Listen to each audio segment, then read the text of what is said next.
Continuação. Acho que tá todo mundo aí, né? Voltou? Cajihara. Já tá aí, né? Gustavo, faltou o Gustavo e o Nicolas, né? Faltam só os dois.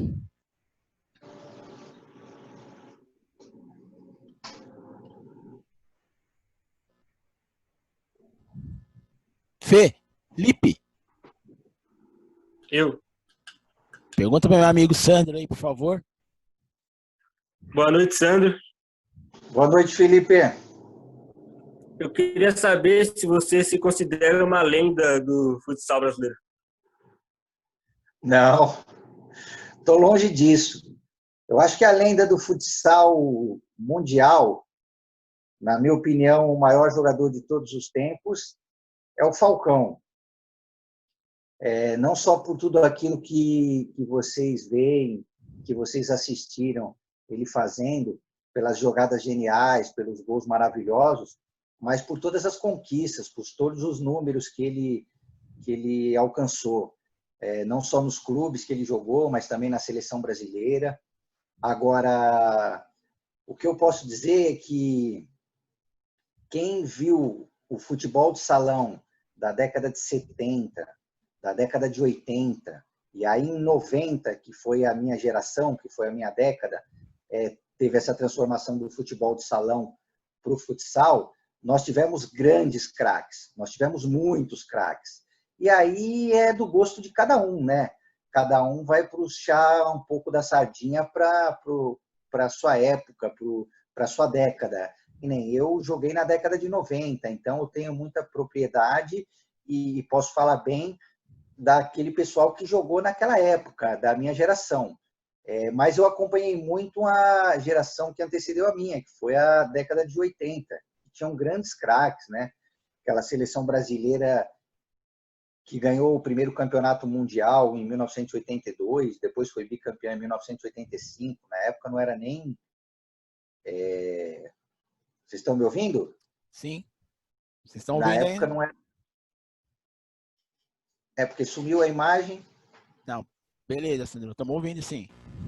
Na época não era nem da FIFA ainda, era Fifusa, né? Mas naquela seleção tinha Douglas, Jackson, tinha Paulinho Rosas, tinha Miral, tinha o pessoal lá do Ceará, do Sumov, Kaká, Leonel, Beto, entendeu? Depois apareceu a geração do Morruga, Ortiz, o pessoal lá do Sul, da Enxuta, apareceu o pessoal da Bradesco do Rio, Carlos Alberto, Sérgio Sapo, Raul, Paulo Eduardo.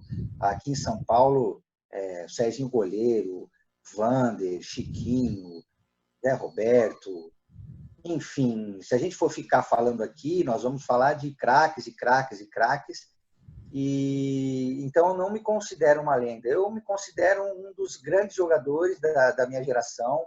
Eu acho que em todos os clubes por onde eu passei, sempre ganhei título, sempre deixei marcado o meu nome na história, sempre procurei ser muito profissional e ser correto.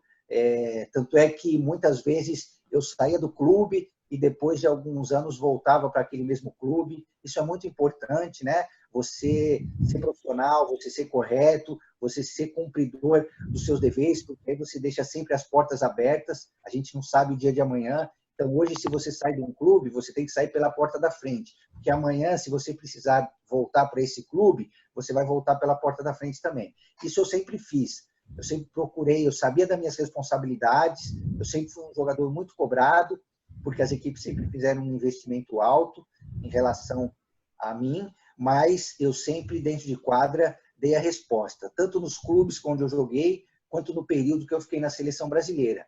Então, eu me considero um dos grandes jogadores da minha geração e que contribuí com todos os clubes por onde passei, por onde eu joguei, principalmente com a nossa seleção brasileira. Mas não me considero uma lenda, não.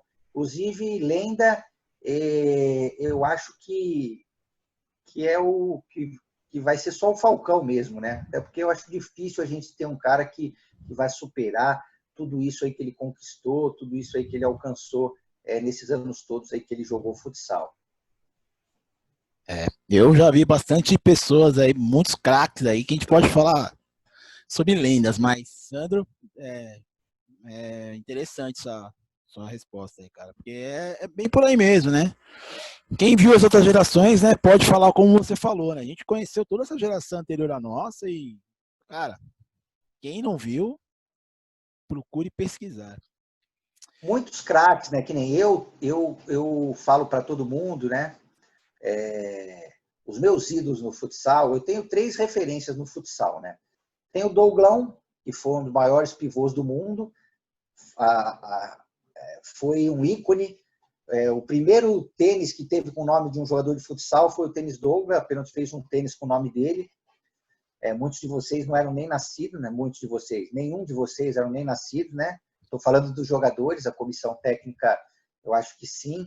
Então, vocês que são mais velhos devem lembrar do pênalti Douglas, aquele com língua azul. Então, o Douglão foi a referência da geração dele, ele e o Jackson. Né? Aquela década de 80, a seleção brasileira, a gente falava de seleção brasileira, a gente falava de Douglas e Jackson. Lógico que tinham outros jogadores fantásticos, outros jogadores extraordinários. Tinha Paulinho Rosas, tinha Miral, tinha, os goleiros eram o Pança, o Beto, o Barata, entendeu? Então, quer dizer, como o Denis falou, cada um vai falar da sua época, da sua geração. Mas, se a gente for buscar aí, nós temos grandes craques. Então, o Douglas sempre foi uma referência para mim, que foi um cara, um paizão, um cara que eu conheci muito cedo e sempre tive ele muito perto de mim, né? Sempre acompanhei muito a carreira dele, sempre tive muito junto dele. Então, é um cara que, para mim, é um paizão no futsal. E os meus ídolos, as minhas inspirações foram o Murruga e o Vander, que eram jogadores que tinham as características parecidas com as minhas, né? Jogadores técnicos, jogadores de qualidade, jogadores de armação, que ficavam com a bola, que conduziam o time, que driblavam, faziam gols. Então, quer dizer, olha aí, nós estamos falando de Douglas, estamos falando de Murruga, estamos falando de Vander, mas tem Jorginho, tem Manuel Tobias, que jogou na minha geração, jogava na minha posição e foi um dos maiores também de todos os tempos. Então, quer dizer, tem as gerações passadas também, se a gente voltar lá na geração da década de 70, tem Sorage, já falecido Sorage, que Deus o tenha, tem o Serginho Carioca, que para muitos é o Pelé do futebol de salão. O Serginho mora no Rio, ele veio do Grajaú na época jogar no Palmeiras, e aí eles tinham um time no Palmeiras que era o Dárcio, o Sorage, o Serginho Carioca e o Pinga Fogo, pivô. Esse time aí representou a seleção brasileira por muitos anos, na década de 70, e jogadores fantásticos, maravilhosos, craques da sua época ali. Então, quer dizer, nós tivemos muitos e muitos craques no futsal. Agora, na minha opinião, o fora da curva mesmo, o cara que pode ser considerado, aí, se é essa nomenclatura, né, que a gente vai usar, chamado de lenda, é o Falcão. Mas isso não tira o brilho e não tira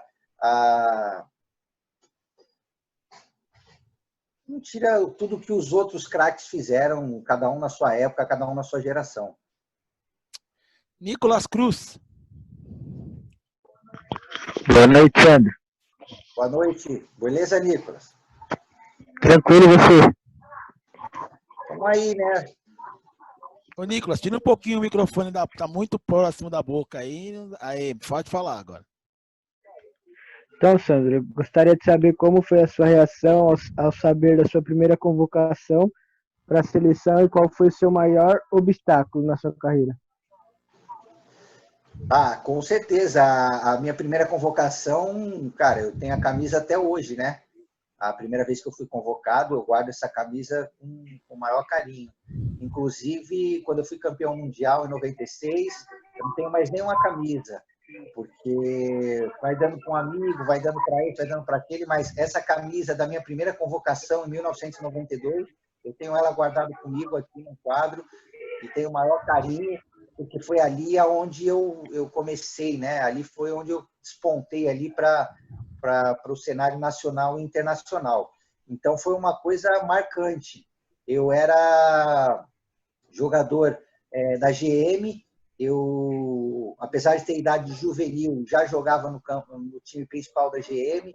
Em 1992, talvez, tenha sido um dos melhores anos, tenha sido, com certeza, um dos anos de mais conquistas na minha carreira, na minha trajetória. Para você ter uma ideia, naquele ano, eu era juvenil, Então, eu descia na equipe da GM no juvenil só para jogar as finais. E aí, e a Taça Brasil. Então, naquele ano, eu fui campeão da Taça Brasil, o juvenil da GM, campeão metropolitano e campeão estadual. O juvenil da GM, naquele ano, não perdeu nenhum jogo o ano inteiro, contando todas essas competições, Taça Brasil, metropolitano e estadual. E com o principal, eu fui campeão metropolitano. Nós ganhamos do Banespa na época, que era um timaço. O Banespa tinha ganho a Taça Brasil do Banfora em 1992. Nós, num jogo memorável lá no Círculo Militar, ganhamos do Banespa e fomos campeão metropolitano. Então, naquele ano, eu fui campeão com o principal, eu ganhei tudo com o juvenil. Aquele ano, eu fui eleito o melhor atleta de futebol de salão do estado de São Paulo. Então, um menino de 19 anos, que ainda tinha idade de juvenil, ser eleito o melhor atleta de futebol de salão do estado de São Paulo, para mim, é um motivo de honra. Foi uma festa fantástica que foi no Clube Pinheiros, e ali eu recebi um troféu que eu tenho guardado com o maior carinho até hoje também. Só para você ter uma ideia, eu fui do futebol de salão, do basquete foi a Paula, a Magic Paula, do vôlei foi o Amauri, os melhores de cada modalidade. E eu, com 19 anos, consegui conquistar esse prêmio. Então, acho que aquele ano foi o melhor ano, sem dúvida nenhuma, da minha vida, e foi o ano da minha primeira convocação para a seleção brasileira. O técnico Tacão fez uma convocação para uma seleção brasileira sub-23, que ia jogar um torneio em Goiânia, e eu, com 19 anos, fui convocado para essa seleção brasileira sub-23, joguei titular, fui muito bem, tanto é que depois fui convocado para a seleção principal. Nesse mesmo ano, na convocação para a seleção principal, eu fiquei entre os 16. Eu só não viajei porque, na época, como o Mundial foi em Hong Kong, eles optaram por levar só 12 atletas, e eu acabei ficando entre os 4 que não viajaram, que ficaram de fora. Mas, sem dúvida nenhuma, 92 foi um ano que marcou demais a minha vida, por muitas conquistas importantes, por ser o ano da primeira minha convocação para a seleção brasileira e por esse prêmio maravilhoso que eu ganhei na época aí. Beleza, Nicolas? Beleza, valeu. Kajihara. Boa noite aí, Sandrinho. Boa noite, beleza?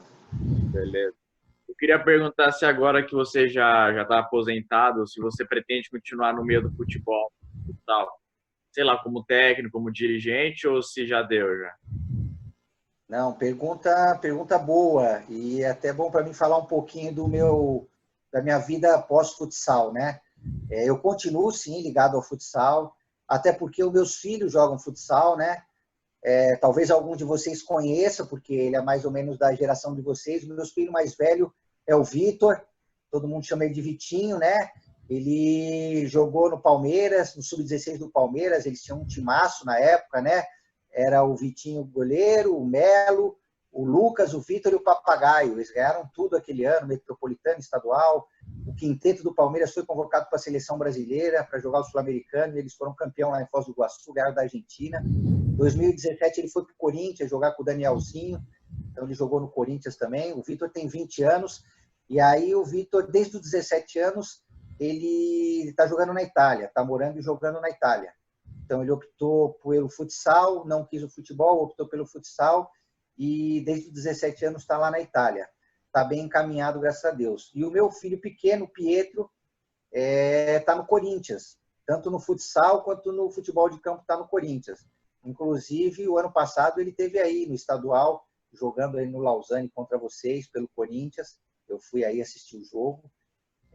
Então, meus filhos estão ligados ao futsal, são do futsal, e eu continuo muito ligado ao futsal, primeiro porque eu sou comentarista de futsal. Eu, por muitos anos, comentei os jogos de futsal na Globo. Eu ainda jogava na época, mas em 2008 eu recebi um convite da Rede Globo para ser comentarista do Mundial que foi aqui no Brasil, aquele Mundial que o Brasil ganhou da Espanha nos pênaltis, que afinal foi no Maracanãzinho. Então, aquele jogo eu fui comentarista, e quem narrou aquele Mundial foi o Luiz Roberto, e ali foi a minha primeira experiência como comentarista. Imagina, um cara fazendo sua primeira experiência como comentarista, chega para o Mundial e fica sabendo que o Luiz Roberto que ia ser o narrador, que ia narrar os jogos. Mas aquele cara me ensinou muito, me ajudou muito, eu tenho um carinho por ele, é meu ídolo. E eu comentei esse Mundial em 2008, fiquei 10 dias em Brasília, 10 dias no Rio. Depois comentei a final do Mundial em 2012, aquele Mundial que o Neto fez o gol no finalzinho da prorrogação ali, todo mundo já estava esperando os pênaltis. Aquele jogo eu comentei do estúdio com o Kleber Machado, e eu fiquei por muitos anos fazendo jogos da Seleção Brasileira no domingo do Esporte Espetacular.